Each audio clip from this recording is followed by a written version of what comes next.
Hello, everyone. Welcome to yet another episode of Beyond Talks. Today, I'm joined by my friend, my co host, Raghav. Raghav, welcome to the show. Bhuvan, welcome to Beyond Realms to all the viewers. So, we'll start on a very auspicious note. We're wishing you a very, very happy Tamil New Year, Tamil Puttande Vartikal. This is not just in Tamil Nadu, it's celebrated across many states. So, it's a very auspicious moment. To all the viewers, wish you all a very happy new year. So India doesn't just have New Year once; it celebrates it in a vibrant and across the cultures, from across the region, from Tamil Puttande to Vishu, Baishaki. Each marks a fresh beginning of harvesting for seasonal change. For that's been the tradition forever. Many cultures independently celebrate New Year around the same time in India at least, and a few other Southeast Asian countries. Suggest alignments with natures is not a coincidence, right? Because you have people from across the world targeted on a particular date. Do you know why is that? So you're talking about the New Year's that is celebrated by cultures versus the New Year that has been adopted across the world as one single day, which is Jan. Yeah, that has been not controversial, but something to ponder about because having Jan as the New Year seems to be force fitted at some level. Mm. Okay, Raghav, let's start simple. Why does the year even begin on January 1st? You mentioned that it's being forced on us. So, what is the reason behind it? Who has decided that? If you think about it, Jan is considered to be the like it's a winter time in the northern hemisphere. The most the most unobvious reason that Jan has been chosen as a new year is because men are weakest in the winter time. That's one scientific reason. Like there is no energy to drive you forward. You're the weakest out of all the four seasons. Winter is considered to be the laziest and the weakest. Yet every year we celebrate New Year in the 1st of Jan. Another reason is it is not aligning with the natural cycle on its own. It is more to do with historical and political bureaucracy reasons. So that's why Jan has been chosen. Otherwise, when you look at the nature, when you open your window and look at the sky, Jan doesn't fit into the scheme of things. So, like we discussed in the beginning, India itself, we have a different timeline for the so-called Jan First New Year and our traditional New Years across cultures. So, is that just a cultural variation, or is it something deeper going on? Because some communities who have not interacted with each other, it's spread across the geography within India, and in fact, even in Southeast Asia, they have chosen this particular month to start their new beginning. How did that align without having a fixed calendar like Jan 1st? How did that happen? Yeah, that when you look at the number of cultures around the world that celebrate their new year around the onset of spring, we have to realize that's the natural system. That's the part of your crop or the agricultural, the harvest season, if I can put it that way. Although there is a difference of harvest season among the states, that it differs by 1 or 2 months. Even we celebrate Pongal in Jan, which is our harvest season. But yeah, even without these cultures interacting with each other, we find a lot of similarities around this time, March, April season, which is the onset of spring. That signifies that spring could be the right way to go about looking at New Year's because something has to be natural for many cultures to follow it. And when now you look at Jan, nothing great happens at that time. Half of the world is filled with grief and sorrow. By that I mean the winter time, the snowfall time, where you can't do anything. You have to stay indoors. And the lower half is celebrating their Christmas and New Year's during a peak summer, the southern hemisphere. So it's like a tale of extremities. Trying to do it's like going out at 12 in the afternoon when it's a hot summer day. So it's something similar to that is what I would say. Yeah, even biggest one of the biggest economies like China, they celebrate their New Year around mid of Feb. I think this year it was Feb 14th. Yeah, So China follows the lunar calendar.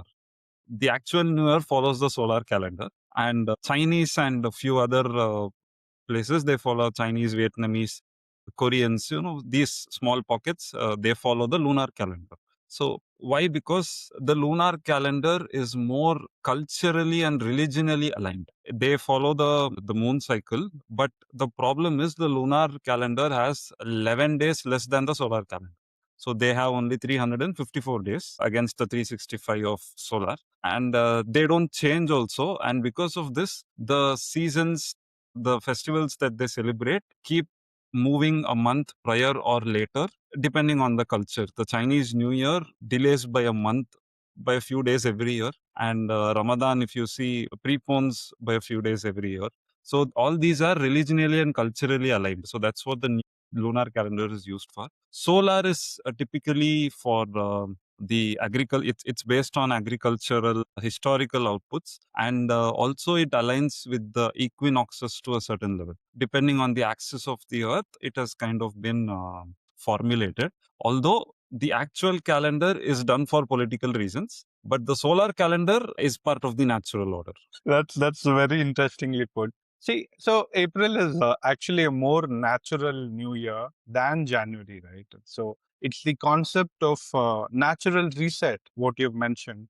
Like we're talking about that spring season, the equinoxes, the natural agriculture cycle, which sort of makes sense because it is not linked with a particular event because of the culture per se. It is because of the natural agriculture cycle. That is why if you see wherever they're spread across, it is sort of aligned, and that makes a lot of sense. But still, so we are very specifically talking about the alignment with the time duration. Now, next question is why do we actually have 12 months? Does it have historical significance to it? Because we are all very clear. We also touched upon something like preponing or postponing basis on the religious sentiment, the religious understanding of how the year has to begin. But all of them have a logic attached to it. It is not as simple as you wake up one day and choose a particular day to start your year. It doesn't happen that way. So, however imperfect the current calendar is, that begs us to probe more and try to understand, does it really make sense with this just mere 12 months of, in a particular year? Does that fulfill the cycle? Does it not? Or what should be done? I said before, the solar calendar is aligned with the Earth's rotation around the sun, and it's depending on the agricultural cycles. So now coming to the 12 months, I think at some point this 12 was forced when the bureaucrats and the administrators wanted to rewrite the calendar. Why? Because 1 month has 30, 1 month has 31. Feb is a king on its own with 28 and 29 some days. So some years. So there is a lot of mismatch here. There is no structure in this system. Yeah, and in this setting, having a new year in spring makes more sense because it is at this time of the year when the axis of the earth is exactly at the center, and it's neither tilted towards the northern hemisphere or the southern hemisphere. It's right in the middle, so the duration between the day and the night is equal. So that's the reason many cultures choose this time as the new year time. Beyond this, in the northern hemisphere, the days gets longer, and vice versa for the southern hemisphere. Having New Year in the spring season makes more sense. The 12 is like how Jan was forced to be the New Year. 12 is uh, 12 is being forced by some bigger organization on us to kind of accept it. Is what I feel. When you divide the number of days in a solar calendar, that is 365, into equal sections, you get 13. When you divide it by 28, you get 13, and that solves the problem. Every month begins in a Monday and ends on a Sunday, with every week beginning on a Monday and ending on a Sunday. So same number of days across each month, and because of this, the system gets more simpler also. Has been something has happened in the past, and that is not being accepted, and we have not asked enough questions about this, is what I feel. So, in a sense, the calendar is a very functional calendar, but it is functional because it has been patched together because of whatever reasons 28, 30, 31 days are chosen. On leap year, of course, 29 days, which is not perfectly structured. Now, you have put across an interesting theory of having 13 months. By the way, very interestingly, I want to talk about this sort of. Do you think this symmetrical months having perfect number of days for each and every month is an best alternate solution, and will this symmetry actually solve some of the issues what we are following? Mathematically, you're right, just have 13 months and it solves a lot of our problem. So this idea, how does the system actually looks like? So this will actually solve Raghav Chadda's question that he raised in the parliament. This aligns, this completely undermines Jio's and Airtel's tactics. They charge you for 28 days a month.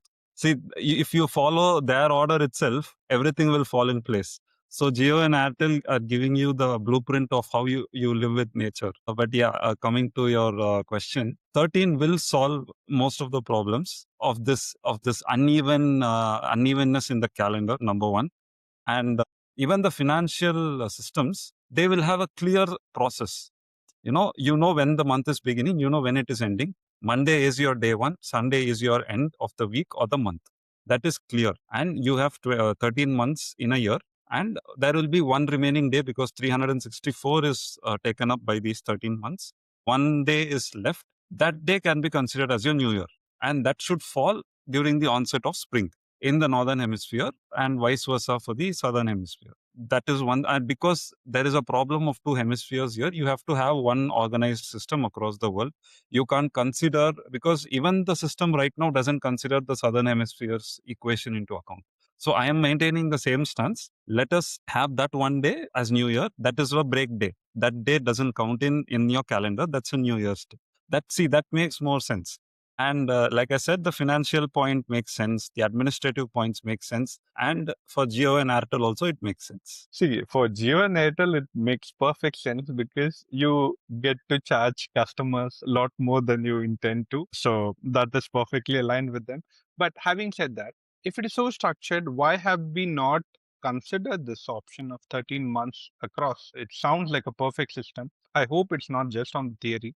There must have been a discussion. There must have been some sort of input to that. Why have we not adopted such a method which seems flawless at the moment? Also, before before asking why has it not been adopted, we should also consider what other logical reasoning is there to consider 13 months in a year, because 13 is kind of in harmony with the nature. Even the number of rotations that the moon does around the earth in a year is 13. So every 28 days there is a change in cycle of the moon. We have been told there are only 12 cycles. No, there are 13 cycles. That's why there is a mismatch in the lunar calendar. The number of days in their months are shorter. So that's the reason. And if you go by the moon's rotation, that's 13. If you go by, take the female menstruation cycle, that is 13 per year, because every 28 day there is a cycle. I am talking about natural perfect cycle. Every 28 days it happens. That is 13. We have been forced to accept there are only 12 zodiac signs, but there are 13 zodiac signs. One that will always be neglected. There are proofs it is there. Some theory says it's not there. And the 13 is also part of the Fibonacci sequence as well. Some way, if you look at nature, it is trying to throw the thing back at your face, saying that 13 is part of the natural order. And there is a harmony with the nature when 13 is involved. And I think the reason that has been demonized for us is because the group, the administrative group that sits at the top, want to create imbalance. What else? What other reason could you possibly think about? So before we get into that, what I would like to take away from that particular 13 months of calendar is that it gives a mental clarity, right? It's perfectly it's symmetrical. You just have 28 days across and it's more predictable and makes a lot of sense. A lot of things fit in, which is also the natural order. But now coming back to that particular question, why people have not adopted it, there could be various reasons for that, but more on deeper analysis, you would feel that number 13 across some section of society is considered unlucky. I'll tell you my experience. I visited one of the reputed builders. It was It was a 24-story building. I was just looking for number 15. Then I came across something very strange. After 12, it goes to 14. It doesn't go to 13. Okay. So it's culturally stigmatized, this particular number. If it follows in natural order, if it is in perfect harmony, like you mentioned earlier, then what is the reason for stigmatizing this and why is it considered unlucky? We have to look back at historical reasons for this. There are a couple of theories which supports this also, because during the last supper of Christ, it was said that there were 13 people present along with him, and he was crucified the next day. So that's why 13 is considered unlucky. That's one theory. There is some other theory in the Greek side that says there was a 13th guy who kind of sold out his king, something like that. I'm not Betrayed. sure, but there are theories floating around. We need to understand whether these were forced culturally, or it could not be that. We don't know. Yes. But whether this was invented at that time or a few years down the line after all of these incidents happen, because of the natural order this number creates, and to unsettle the mass by eliminating this number completely, the imbalance that it will create on the minds of the people. So we need to think rationally about this. What is the purpose of doing this? Because when there is an imbalance, you won't think what is right, or like you are made to fight amongst yourselves. Inside you're fighting inside you with that imbalance. When you're in harmony, things are different, and that's how the world above you works. They are always, their only agenda is to keep you in the imbalance so that they don't get questioned. Makes sense, I Very, hope. very true. Especially like you mentioned about the Last Supper, the 13 people on the table, that is generally considered. Also, the Norse myth, they consider that trickster Loki had arrived as a 13th guest and caused chaos. So that is another reason. Just And story. and the fear of Friday the 13th became popular in Western culture due to, of course, superstition and media. We have spoken extensively about the role of media in present day. And see, the basic psychology of a person is human being. Normally, we look for patterns. If something bad happens on the 13th, we remember it more. It's not that something has not happened on other days. But this is considered to be inauspicious, and then you remember it more. So this is something, it's called a confirmation bias. We ignore the normal, we ignore the good days, we focus on something which has happened. So many buildings also skip 13th floor for this reason. Airlines also avoid 13 row, reinforcing the belief. But it's so stupid. After 12, this is 13 number. It's not 14. You're not, I think they all need to go back to kindergarten. But anyway, in India, 13 isn't universally unlucky. In India, at least, we have the Baishaki where it falls on April 13 and it's really auspicious. We start with this. Some tradition consider 13 to be spiritually meaningful. I understand some section, some higher order want to create imbalance, but when we just study, we just patiently look at what has happened in the past, just look at our tradition. To sum it up, 13th is not a bad number, right? It's It's it's not. it's a It's great not. number. It's actually a number that coincides with the harmony of the nature. It restores balance. If you had seen the Godzilla movies, Godzilla is always projected as someone who restores the balance. I think it's time to accept 13 as something that restores balance. I feel that in the medieval times, the church has got a role in it, but the order above the church has kind of used the church, the cinema, and the media to kind of propagate this thought, that to demonize this number to a certain level, that it is considered to be a bad, what to say, evil number. No, it's this. I think these institutions have a big role to play in this, but we haven't asked enough questions. Is what I feel, that why if 13 makes sense to have as number of months in a year, and also if you look at the calendar, the calendar we follow is Gregorian calendar. 7, 8, 9, 10. The Sept, Oct, now, and November and December is actually 9, 10, 11, and 12. There itself, this concept kind of takes a beating. According to that logic, December should be the 10th month, Jan should be the 11th, Feb should be the 12th, March should be the 13th, and April the 1st. So, by their logic, this ordering makes more sense. So, this itself feels that something has been tampered in the middle for political reasons and some bigger agenda. Let's leave it at that. A bigger political agenda, which we will be talking more about in our future episodes. So it was fun talking about something, reflecting on this auspicious day. Once again, we wish all our viewers, wherever you're India, across Southeast Asia, wish you a very happy, culturally significant New Year. Yeah. Nature harmonious also, if you add to that. Wish you guys all a happy new year. Thank you. Thank you, everyone.